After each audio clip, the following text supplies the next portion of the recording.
Okay, well, I know everyone says they're delighted to be here when they're speaking, but I really am, because your agenda is very, very close to my heart. Partly because it's you're women, and I was a trainer and worked with women for years before I set up the centre. Also, I'm very committed to trade unions. I think we need more trade union activity in the UK. And also just the empowerment agenda. You know, I worked as an assertiveness trainer, and I'm going to talk a bit about that. I've written a lot, I've thought a lot about confidence, and that's absolutely critical in the whole empowerment issue. I'm going to concentrate on three things. I'm going to talk about aspects of Scottish culture.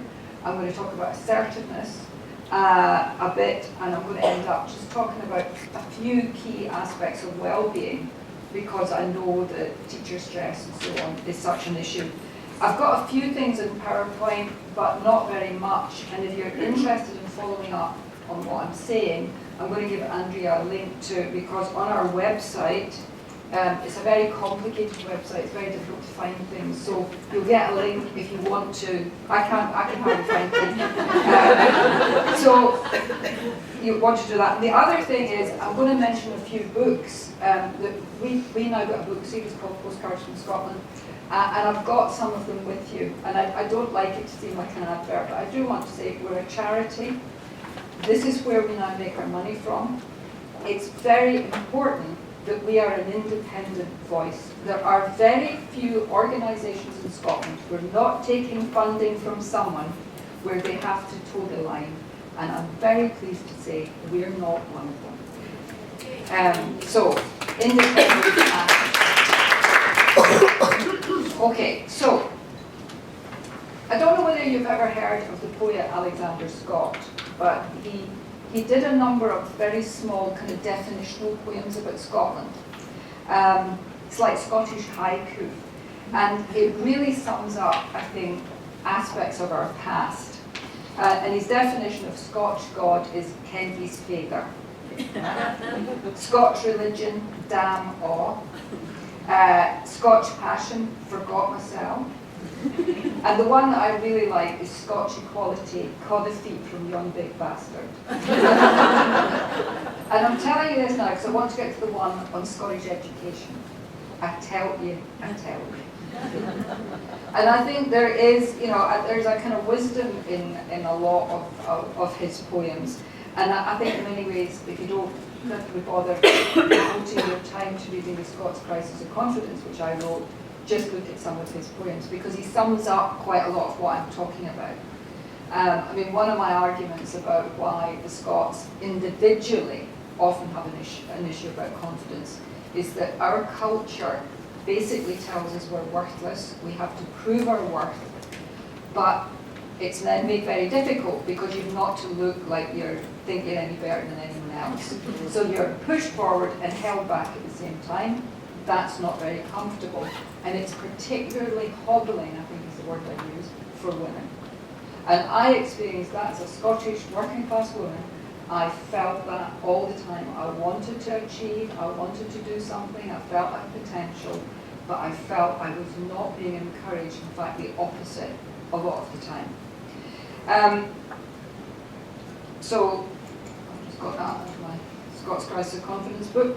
Now, I just want to talk a wee bit about Scottish history and culture, because I think it's very relevant to this whole empowerment agenda. I think that there's been a history in Scotland of just trying to move on from our past and not even acknowledge it. And I think that brings about all sorts of problems if we try and do that. In my next book, in the Scots Crisis of Confidence, I do talk about Scottish authoritarianism, and I think that is an issue. But I don't really get into the detail of it, and not as much as I now see it as. So in my next book, Hiding in Plain Sight, which is on adverse childhood experiences, and basically what I'm arguing is Scotland has to be a high ACE culture. And that is the reason why we've got such terrible mental health, addiction problems, physical health. And I'm saying that because we've had a history of a problematic relationship with alcohol, and that's one of the major drivers of ACEs. We've got a problem with drugs. We've had, because of our terrible housing over generations, we had a lot of marital discord. There was a lot of violence, and also a lot of emotional abuse. You just have to look at these big mugs that we buy in Scotland, you know, we boil your heat, your Nugget or whatever. We think that's funny, but actually that is really about humiliation, and humiliation is one of the ACEs. In fact, it's one of the most important of the ACEs in terms of stress and so on, and yet we think that's fine. But what I minimised in the Scots Crisis of Confidence, but I kind of talk about more here, is the belt culture. I hadn't really realised it. Because I was Scottish and I grew up with it, I just thought all countries belted their children. I didn't realise that actually Scotland was an outlier, that lots of countries had banned corporal punishment in schools from about the 18th century onwards. Actually, you know, France banned it in the 19th century, I think it was Russia in 1919. Lots of countries didn't use corporal punishment. And actually when I think because of English public schools, we think that, oh, well, they were always, caning people or belting them anyway. What I didn't realise is that English state schools did not belt nearly as much as Scottish state schools belted. They didn't tend to belt girls. They didn't belt infants. We did, and they didn't tend to belt for academic mistakes. Whereas in Scotland, we were belting everyone. Is that right for those of you who are a bit older and you remember it? Yes. And it was a terrible, terrible culture. And I think that we have just tried to move on from that without even acknowledging it. And bear in mind, Scotland got rid of the belt not because it was a public campaign against it, but because we were forced to by the European Court of Human Rights. So as a result, there was never any discussion about why this was maybe not a very good idea to be belting. We just suddenly found that we couldn't do it anymore. Now, I then went on and I wrote a piece in May this year, which they gave the title to, and I don't object to this, Scotland has treated its children badly. But this was, I kind of built on some of the stuff about the belt, and talked about the fact that Scotland really had a very punitive relationship with children. And one of the things I hadn't realised is if you look at the child abuse inquiries that are happening both north and south of the border, the English child abuse inquiry is sexual abuse in any setting, right? In Scotland, it's child abuse in residential settings. And what we're seeing from that is incredibly terrible stories of what children were enduring in all these different residential settings. I mean, real punishment. And actually the defence of a lot of the people that were working in them is that's how they were brought up. That's just how children were treated. Now, I just don't think that we have adequately talked about this, and I think it's relevant. Because if I go on to this article that I wrote last year, I think it was, what I found when I was an assertiveness trainer, and I did that for about 15 years, one of the exercises we had was we would ask people how they were criticised when they were children, and we would talk about people's childhood.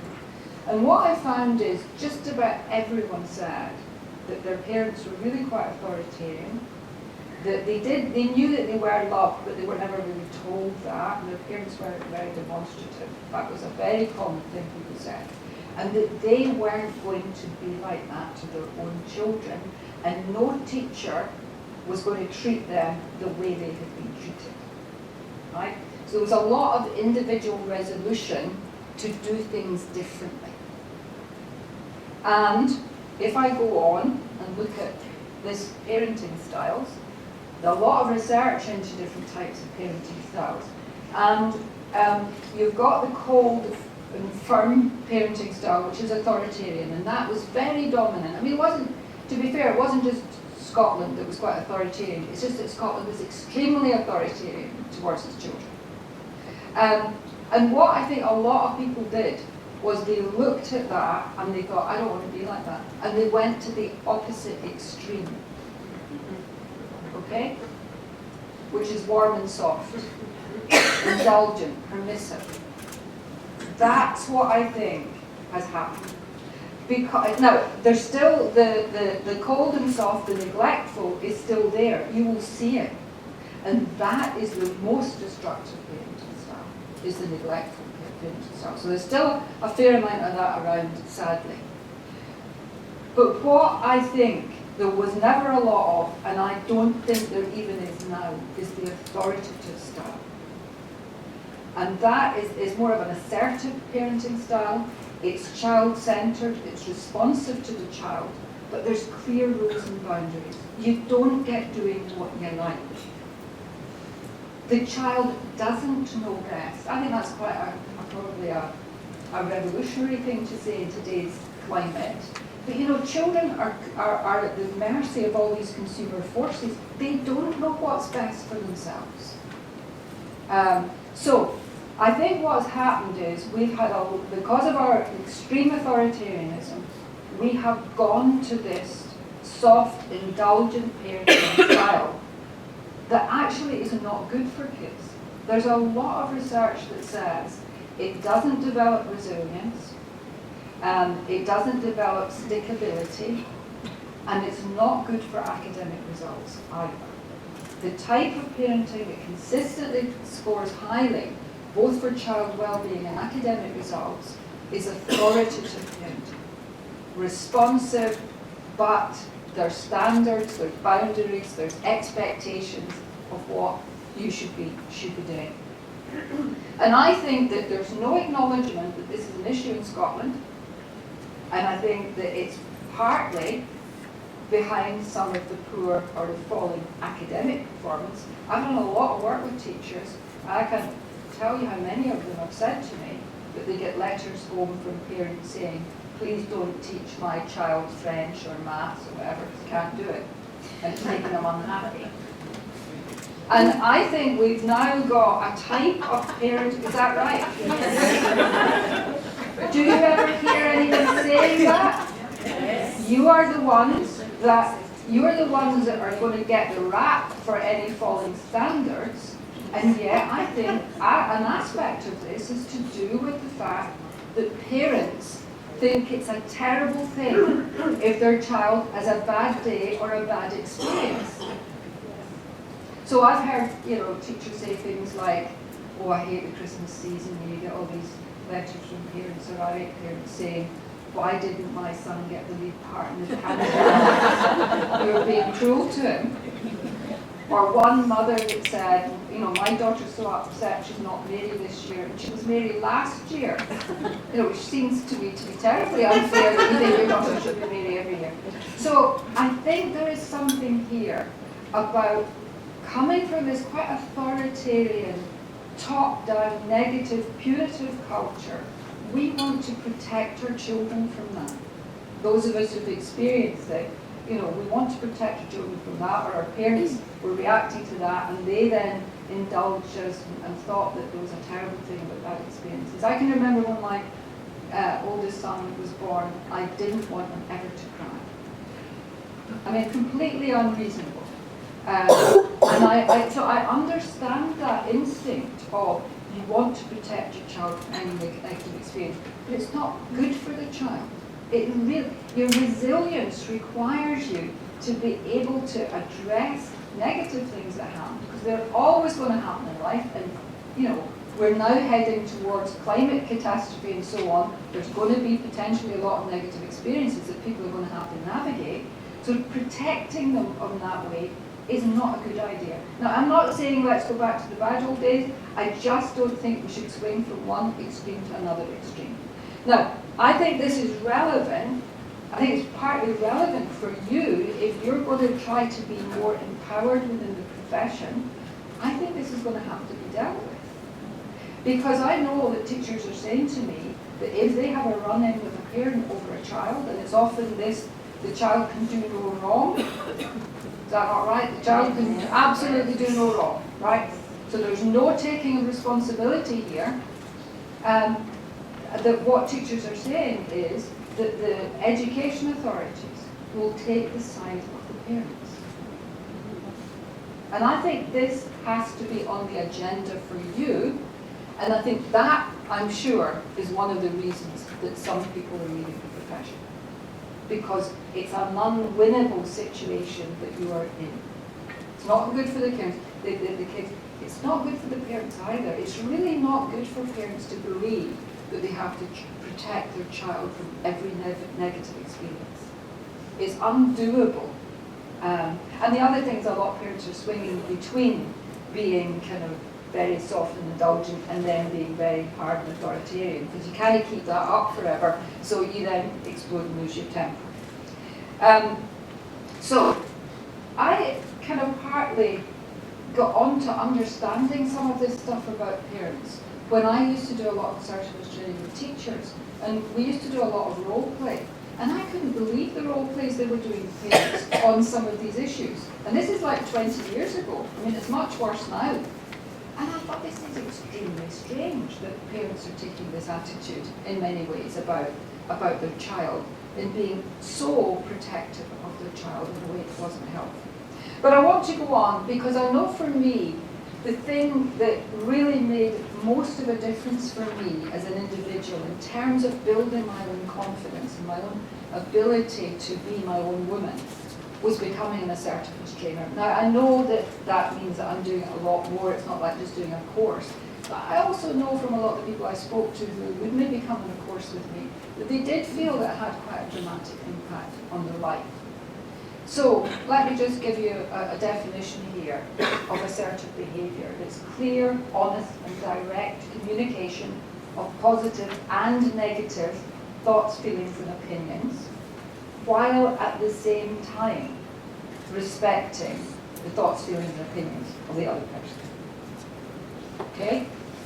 So there's a nice equivalence to assertiveness. It's not about getting your own way, which is what a lot of people will define it as. This definition is actually much more about there being some kind of equivalence within relationships.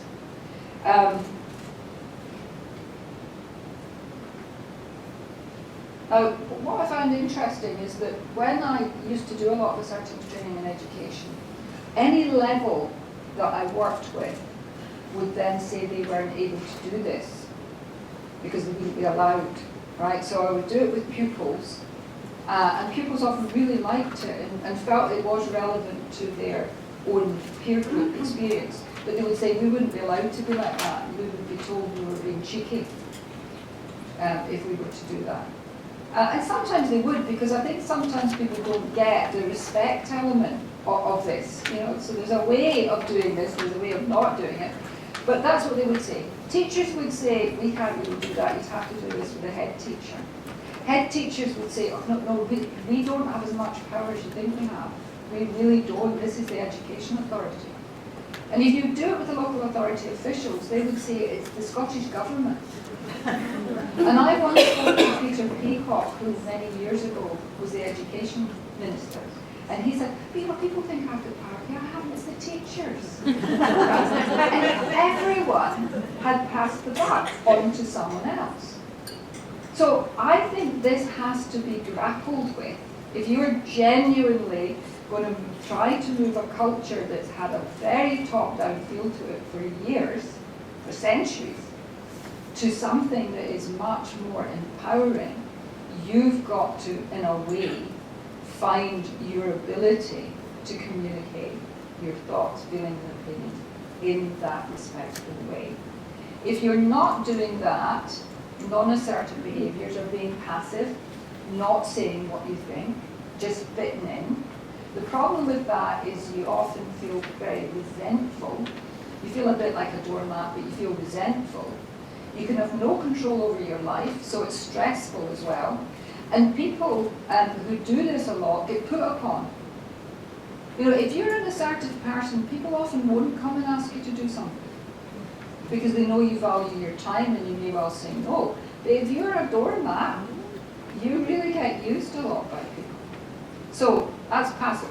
Then there's aggressive, and I'm sure you can all think of people who will have no problem in communicating their views, but they do it in a way that's actually quite repressive to other people. Okay? So it's like so black and white, you know, and they're kind of calling the feet from people with their views, and it's not a respectful thing to do. And it can be quite arrogant. So we're not talking about that. And sometimes people can seesaw between passive and aggressive.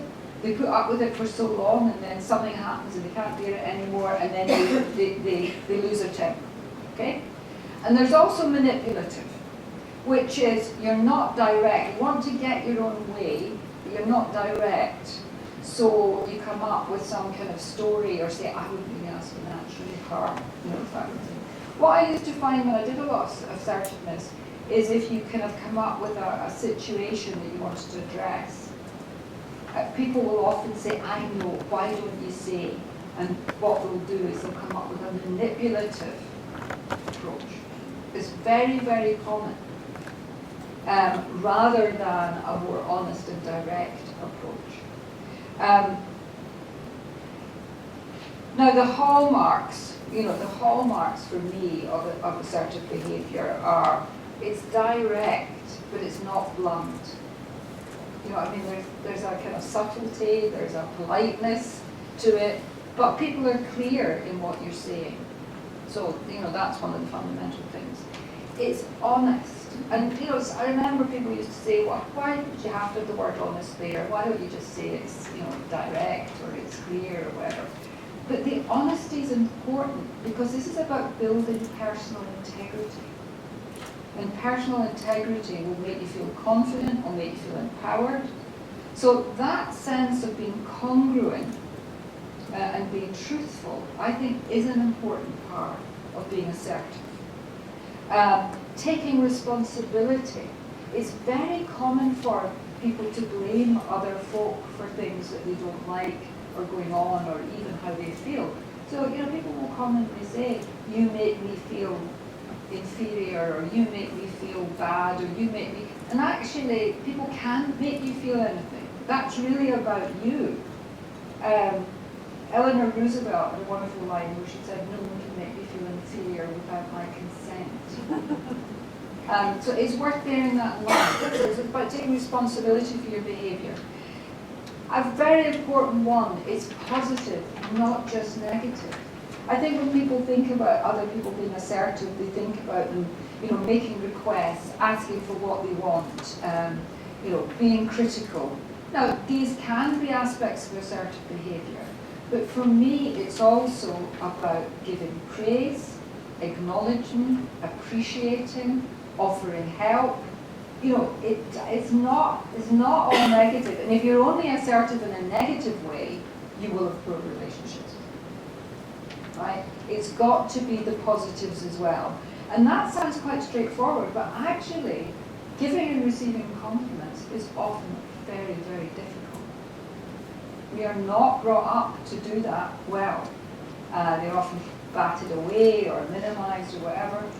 And actually, there's also something about being generous with your feedback to people. It's not only good for them, but it makes you feel good. You know, it's actually about a way that you can appreciate yourself in a positive way.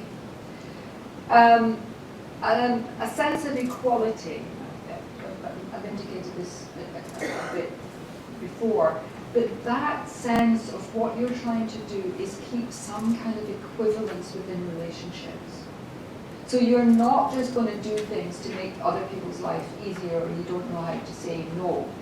You're doing things because you want to do it, or it's appropriate, or whatever. But you're also acknowledging that the other person has got a life and, you know, rights and feelings and opinions as well that you're going to respect.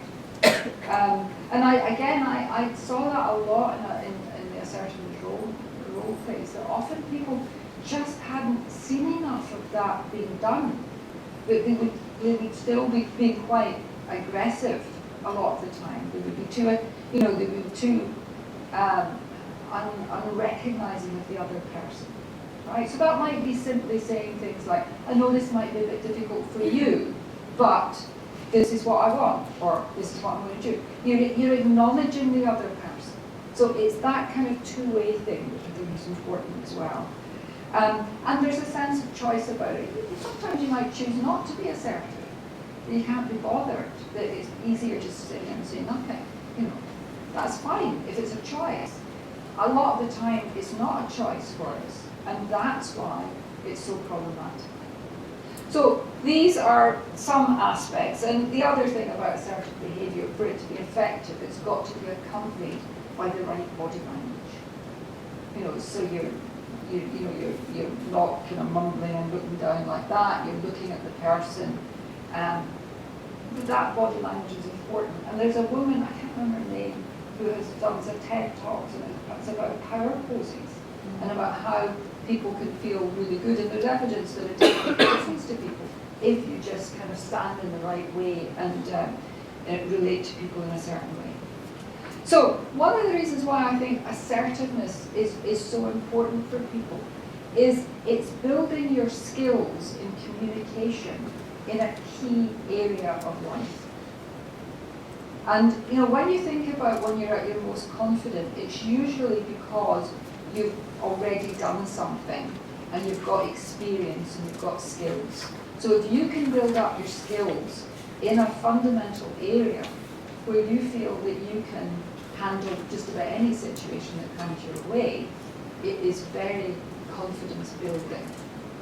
And I think that is going to be really important for you if you're trying to build a more empowered atmosphere and culture within schools. I mean, one of the reasons why I ended up writing Scots Crisis of Confidence is I was latterly working a lot with teams. And what I would find was, you were wanting people to share thoughts, experiences, opinions and so on. And a lot of the time people would just sit there and say nothing. And it's not that they didn't have views, because you'd hear them at the break saying, I don't know why. So they had views but they weren't prepared to say. And I just found that really, really challenging. I mean, I understood it. I understood why people were doing that. But it was very difficult for moving the workplace on if people weren't prepared to share their views. And people from other cultures would often say, I just don't get it. I don't understand why people are sitting saying nothing and then exploding or talking about people behind their back. Why can't you just say? And that's the kind of culture that you're going to have to create. And the other thing, just on the well-being aspect of this, there is research that says, being assertive is really important for warding off depression, for feeling less stressed, because you have to be able to kind of control your life. You can't control your life if you can't say no. If people are going to come along and ask you to do anything and you say yes to it, you can't have any kind of control over your life. So, how am I for time? Right, okay, well let me just very quickly go through a couple of things, other things that contribute to well-being. Being outdoors in nature. There's a huge amount of research that says that is really important. I love that quote that I will let you read yourself about how it can help us de-stress. Non-materialistic values. The more we think life is about money, appearance, image, fame, the worse our well-being is. It's about other values. That's what a lot of research shows. Exercise, hugely important. Relationships, absolutely fundamental to well-being. The other one, I'm not going to start on the slide, sense of meaning and purpose, which can actually be good for people working in education, because that's a job that you can actually leave as an impact on people. Of course it has. But building up that sense of meaning and purpose is really good for your well-being. And having control. And this is why this empowerment agenda is so important to you. There's a very famous study that was done on Whitehall civil servants, where it was always thought that it was the people at the top of the tree that would be the most stressed. Well, it wasn't. It was the people at the bottom who had less control over their workloads that were the most stressed and had the bigger burden of ill health as a result of it.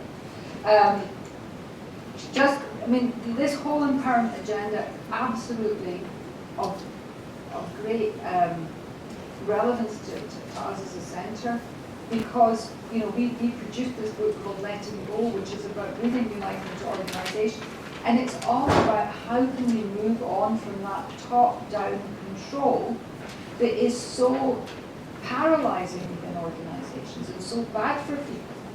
And where did it come from? Because it's got worse in recent years. It's got worse in the last 20 years. You wouldn't have predicted that, but it has.